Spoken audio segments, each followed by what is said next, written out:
বিনা হিসাবে জান্নাতে যাওয়ার সবচেয়ে শর্টকাট পথ হলো নিজের বিরুদ্ধে নিজে সংগ্রাম করে, আত্মশাসন করে, নিজেকে নিজে নিয়ন্ত্রণ করে, আত্মনিয়ন্ত্রণ করে যেই কোনো মূল্যে সবরকারী হওয়ার চেষ্টা করতে হবে।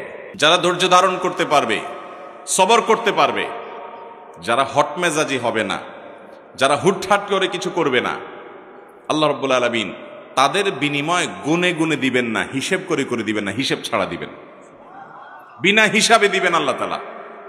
ভাইরা আমার, কিয়ামতের ময়দানে আল্লাহর কাছ থেকে হিসাব করে করে জান্নাত পাওয়া বড় কঠিন এবং জটিল কাজ। শুধু নামাজের হিসাব যদি দেওয়া হয়, সারা জিন্দেগির হাজার হাজার রাকাত নামাজের মধ্যে 2-4 রাকাতও টিকবে কিনা সন্দেহ। মনোযোগ নাই, দৃঢ়স্থিরতা নাই, শত ত্রুটি।